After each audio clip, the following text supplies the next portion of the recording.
दोस्तों, आज मैं आपके सामने साल 2024 में आया एक जबरदस्त कोरियन सस्पेंस थ्रिलर ड्रामा लेकर आया हूँ। इस ड्रामा का नाम आप स्क्रीन पर देख सकते हैं, जिसकी IMDb रेटिंग है 6.4, जबकि रोटेन टोमेटोज पर इसको 84% की फ्रेश रेटिंग मिली है। तो चलिए दोस्तों, शुरू करते हैं आज का ये ड्रामा।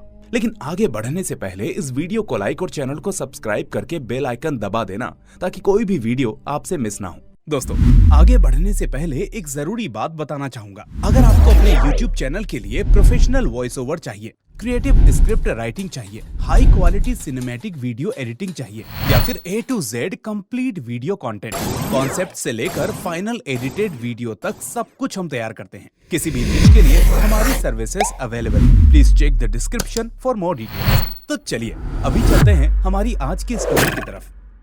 तो मूवी की शुरुआत एक बूढ़े आदमी से होती है, जो किसी जगह पर जा रहा होता है। फिर हम देखते हैं कि चलते चलते वो आदमी अचानक से गिर पड़ता है, जिसके बाद उसके मुंह से झाग निकलने लगता है और कुछ ही पलों में उसकी मौत हो जाती है। इसके बाद सीन ह्यून सोहा नाम की लेडी पर शिफ्ट होता है, जो कि एक यूनिवर्सिटी में लेक्चरर होती है। तभी उसे पुलिस का फोन आता है और उसे बताया जाता है कि उसके अंकल यून म्योंग गिल की अचानक से मौत हो गई है, जिस वजह से उसे तुरंत थाने आना होगा। अब ये सुनकर सोहा हैरान हो जाती है, अपने अंकल की मौत से नहीं बल्कि पुलिस के फोन से। इसलिए वो पुलिस से कहती है कि वो उन्हें ठीक से जानती तक नहीं थी, इवन उनका कोई रिश्ता प्रैक्टिकली नहीं था, तो फिर वो क्यों आए। लेकिन पुलिस उससे कहती है कि उस बूढ़े आदमी का और कोई भी रिश्तेदार नहीं मिला सिवाय उसके, इसलिए उसे आना ही पड़ेगा। इसके बाद पुलिस को इन्वेस्टिगेशन करते वक्त यून की बॉडी के पास एक शराब की बोतल मिलती है, जिसमें थेलियम मिला था। थेलियम असल में एक स्लो पॉइजन है, जो धीरे धीरे इंसान को मार देता है। तभी केस पर डिटेक्टिव चोई संग जुन की एंट्री होती है, जो यून के बंद घर और आसपास की जगह की जांच करता है। तभी वहां पड़ोस की एक बुजुर्ग औरत आती है, जो पूछती है कि पुलिस यहाँ पर क्या कर रही है। पुलिस उसे पूरा मामला समझाती है और पूछती है कि क्या यून म्योंग गिल के परिवार का कोई भी शख्स उसके साथ रहता था। तो इस तरह से पुलिस के पूछताछ करने पर वो बताती है कि म्योंग गिल का एक बड़ा भाई भी था, लेकिन वो पागल था और शायद अब जिंदा नहीं है। इसके बाद सीन शिफ्ट होता है और हम देखते हैं कि सोहा अब अपने पति के साथ पुलिस स्टेशन पहुंचती है और साफ कहती है कि वो इस डेड बॉडी या उसके किसी रिचुअल से खुद को जुड़ा हुआ नहीं मानती। तभी पुलिस कैजुअली कह देती है कि ठीक है, अगर उसे लेना देना नहीं है तो जो प्रॉपर्टी उसे मिली है वो उसे किसी ट्रस्ट को दे देंगे। अब प्रॉपर्टी शब्द सुनकर सोहा अचानक से रुक जाती है।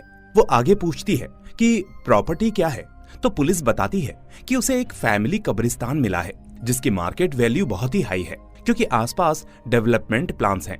इस तरह अब लालच में आकर सोहा बॉडी रिसीव करने और फॉर्मेलिटीज को पूरी करने के लिए तैयार हो जाती है।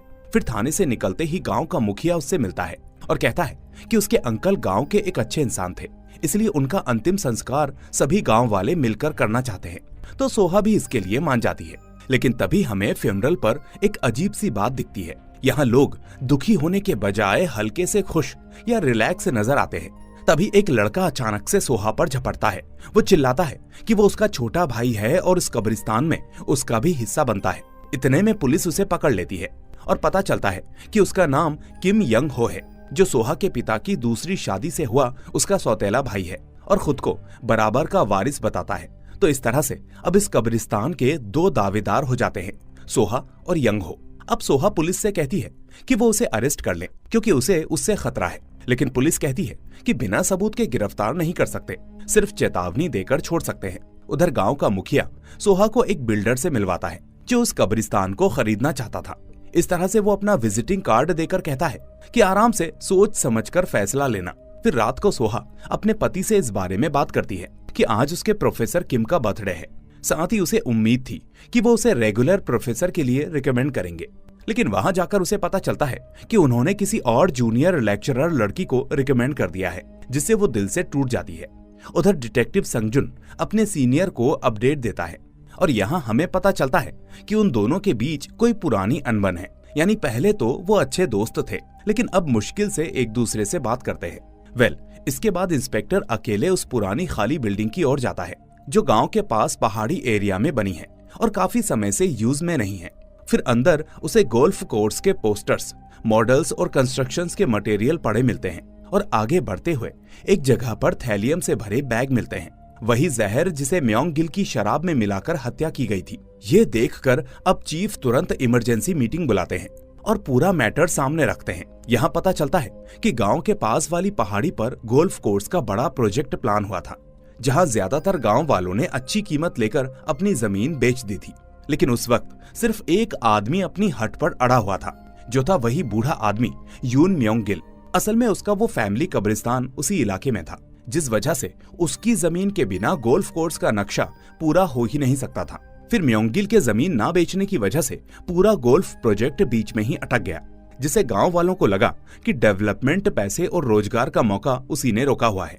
इसलिए अंदर ही अंदर वो उसे नाराज थे और यही वजह थी कि उसके मरने पर सभी लोग बहुत ही रिलैक्स महसूस कर रहे थे।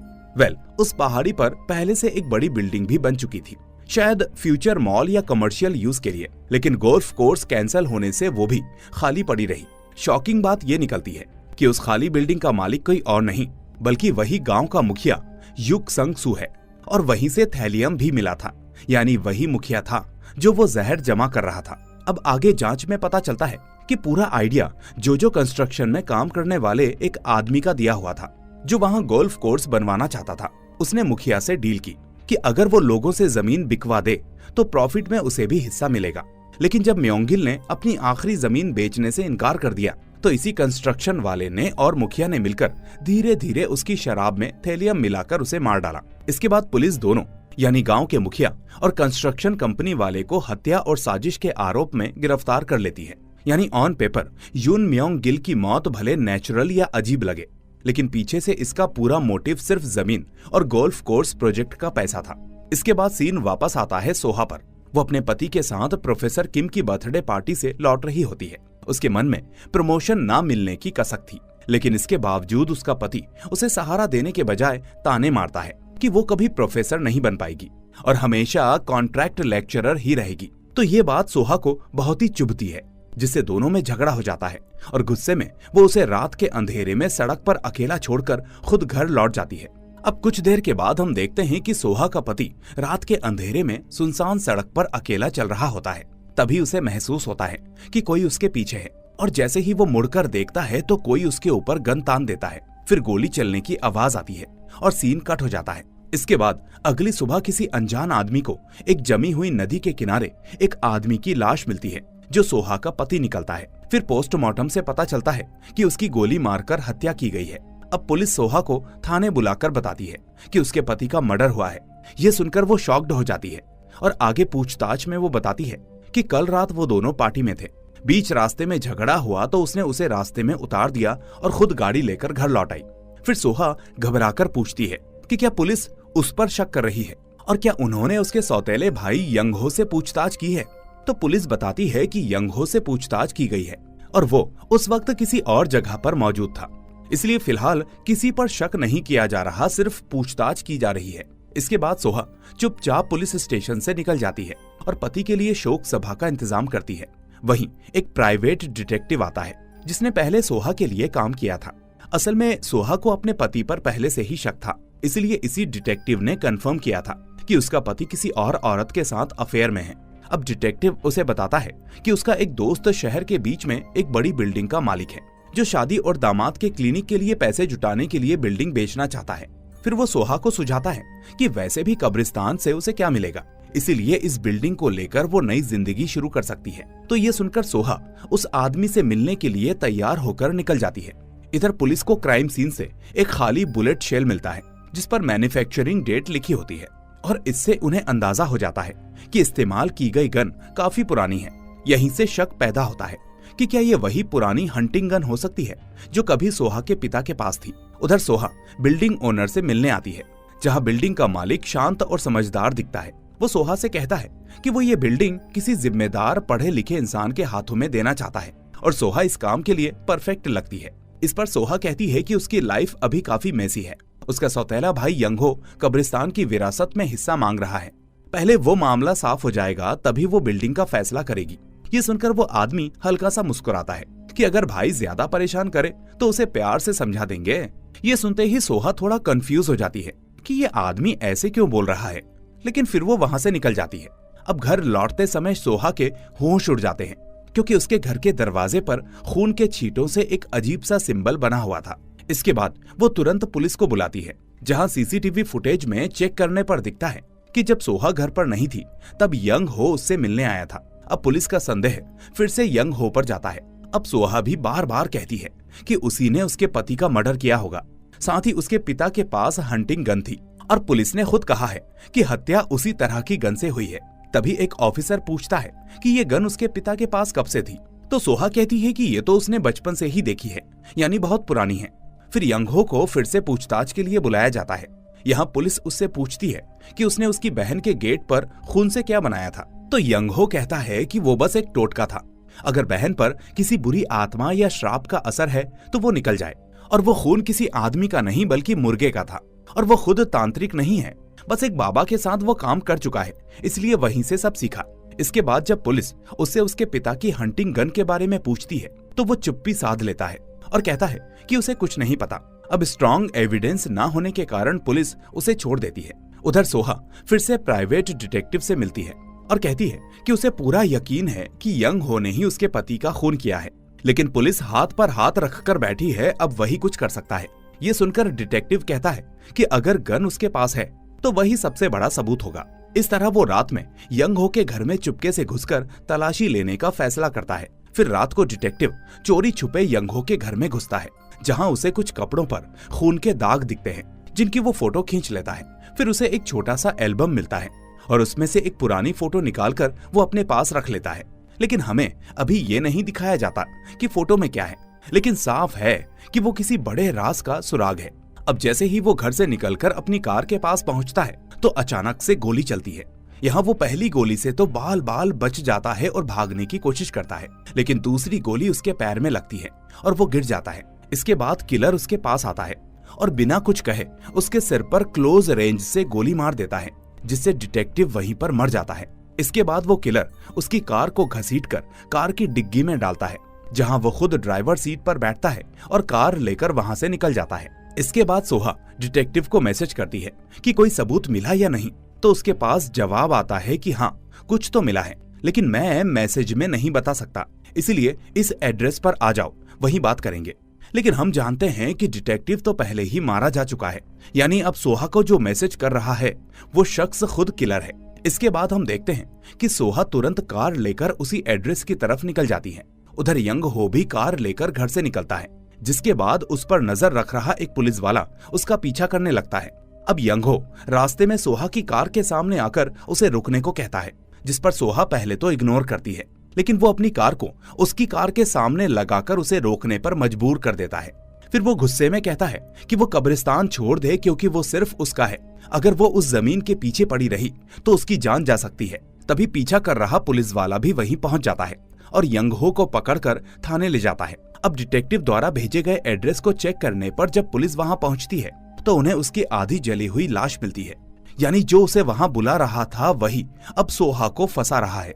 फिर जब पुलिस सोहा को ये खबर देती है तो वो खुद को दोषी मानती है, क्योंकि उसी ने सबूत जुटाने के लिए डिटेक्टिव को वहां भेजा था। इसके बाद पुलिस ऑफिसर पूछता है कि उसने डिटेक्टिव हायर क्यों किया था, जबकि पुलिस तो खुद इन्वेस्टिगेशन कर रही थी। तो सोहा कहती है कि पुलिस यंग हो को पकड़ ही नहीं रही, उसके खिलाफ कभी पक्का सबूत नहीं मिलता, इसलिए उसने खुद प्राइवेट हेल्प ली। दूसरी तरफ चीफ यंग हो से पूछते हैं कि वो बहन के पीछे इतना क्यों पड़ा है। इस पर यंग हो कहता है कि उसे लगता है कि उसकी बहन खतरे में है और वो कब्रिस्तान उसकी एनर्जी खींच रहा है। ये सुनकर चीफ उसे सीधे से टोकते हैं कि उन्हें पूरा यकीन है कि यही वो सारे मर्डर्स कर रहा है, बस उस बंदूक की लोकेशन बता दे। आखिर एक कब्रिस्तान के लिए कितने लोगों को मरना पड़ेगा।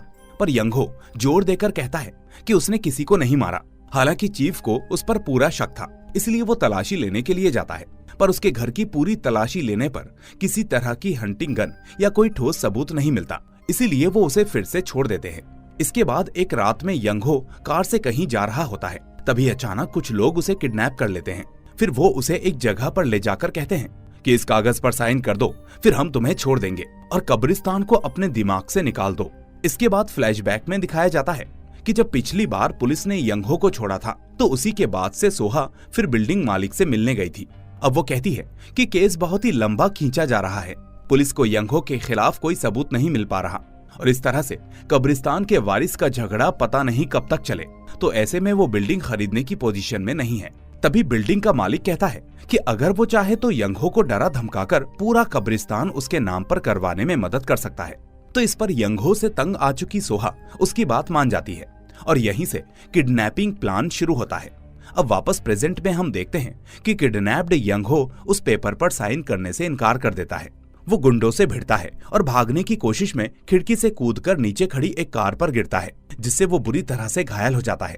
उस वक्त नीचे बिल्डिंग मालिक खुद खड़ा होता है, जहां यंगहो उससे मदद मांगता है, लेकिन वो मदद करने से इनकार कर देता है, जिससे यंगहो समझ जाता है कि ये भी उसी गैंग का हिस्सा है। इसके बाद बिल्डिंग मालिक सोहा को फोन करके कहता है कि प्लान थोड़ा बदल गया है। वो बताता है कि उसका सौतेला भाई बुरी हालत में है और उसने उसका चेहरा देख लिया है, इसलिए अब उसे ठिकाने लगाना पड़ेगा। लेकिन वो उसे भरोसा दिलाता है कि वो सब संभाल लेगा। अब ये सुनकर सोहा डर जाती है, क्योंकि वो चाहती थी कि यंगहो सिर्फ डरे, मरे नहीं। इसलिए वो फोन पर इसके लिए मना करती है। लेकिन इतने में वो बिल्डिंग मालिक उसकी बात सुने बिना ही कॉल को कट कर देता है। उधर डिटेक्टिव संगजुन अपने चीफ से कहता है कि उसे यकीन है कि सारे मर्डर्स किसी न किसी तरह उस कब्रिस्तान से जुड़े हैं, क्योंकि म्योंगिल की मौत के बाद से ही ये सब शुरू हुआ है। ये सुनकर चीफ बताते हैं कि पूछताछ के दौरान उन्हें एक फैमिली मिली थी जो म्योंगिल के माता पिता के साथ वाली जगह पर रहती थी, और वो फैमिली उसके परिवार के बारे में काफी कुछ जानती है। इसके बाद संगजुन और चीफ उस फैमिली से मिलने जाते हैं, जहां वो बताते हैं कि म्योंगिल का एक बड़ा भाई और एक छोटी बहन थी। बड़ा भाई अपनी बहन से बहुत ज्यादा जुड़ा हुआ था। जो भी उसे चिढ़ाता या तंग करता वो उसे बुरी तरह से मारता था। अब समय के साथ दोनों बड़े हो जाते हैं और अचानक एक दिन बड़ा भाई और छोटी बहन घर छोड़कर गायब हो जाते हैं, जिसके बाद वो दोनों कहीं दूर जाकर साथ रहने लगते हैं। इस पर संगजुन पूछता है कि भाई बहन साथ रहें तो इसमें क्या गलत है। तो इसके बदले उसे जवाब मिलता है कि कोई आदमी अपनी पत्नी और बेटी को छोड़कर सिर्फ बहन के साथ रहने के लिए क्यों जाएगा। ऊपर से लोगों ने उन्हें एक छोटे लड़के के साथ भी देखा था, जो शायद उनका ही बच्चा था। यानी इशारा साफ साफ इंसेस्ट की तरफ है, और यही वजह है कि ये दोनों समाज से छुपकर रह रहे थे। असल में म्योंगिल की छोटी बहन समाज से डरती है कि उसके बेटे को नाजायज औलाद कहा जाएगा, इसलिए वो उसे एक गुरु माँ के पास छोड़ देती है और उसकी जिंदगी से हमेशा के लिए गायब हो जाती है। तभी अचानक संगजुन उनसे पूछता है कि आपने कहा था कि म्योंगिल की छोटी बहन को कुछ लोग चिढ़ाते थे, तो आखिर इसकी वजह क्या थी। तो इस पर गांव के पुराने पड़ोसी बताते हैं कि म्योंगिल की छोटी बहन के ऊपर वाले होंठ पर जन्म से कट था और इलाज ना होने की वजह से बच्चे उसे चिढ़ाते थे। तभी यहाँ पर संगजुन को याद आता है कि जब वो म्योंगिल के घर गया था, वहाँ एक बुजुर्ग औरत आई थी जिसके ऊपर वाले होंठ पर बिल्कुल वैसा ही कट था। यानी वो औरत यंगहो की माँ और म्योंगिल की बहन म्योंग ही है, जो अपनी पहचान छुपाकर वहीं रह रही है।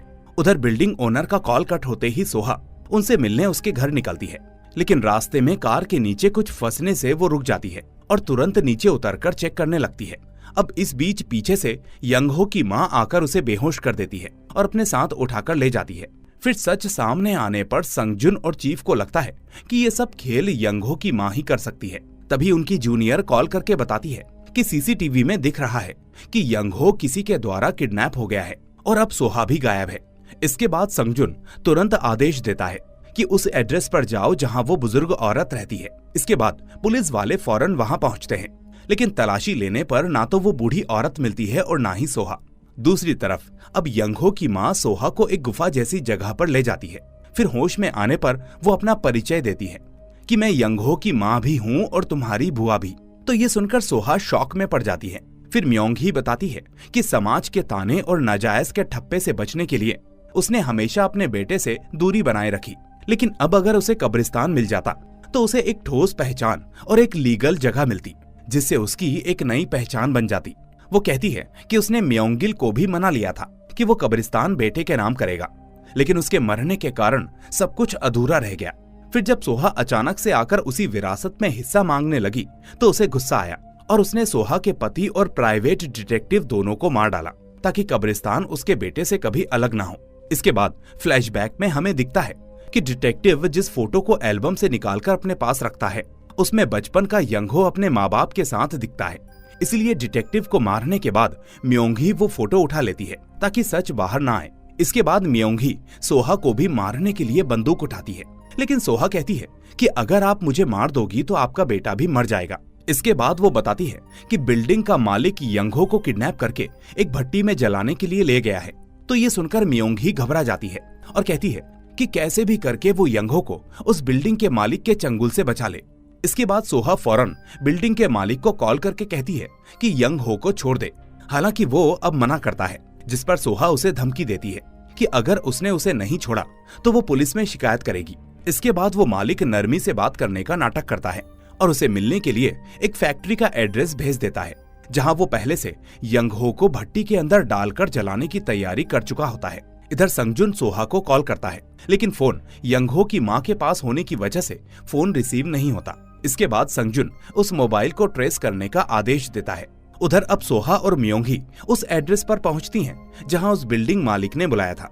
अब वहां पहुंचते ही म्योंगी सोहा को कार से बाहर निकालकर बंदूक की बट से उसके सिर पर मारती है, जिससे वो बेहोश हो जाती है और खुद साइड में छुप जाती है। इसके बाद कुछ गुंडे बेहोश सोहा को देखते हैं और अंदर उस बिल्डिंग मालिक के पास लेकर जाते हैं। अब मालिक झुंझलाकर कहता है कि अगर वो इतनी बुरी हालत में है तो अकेली यहाँ कैसे आई, यानी जरूर कोई और भी उसके साथ आया होगा। तभी म्योंगी बाहर से फायरिंग करना शुरू कर देती है और कुछ गुंडों को मार गिराती है, लेकिन आखिरकार वो भी पकड़ ली जाती है और घायल हो जाती है।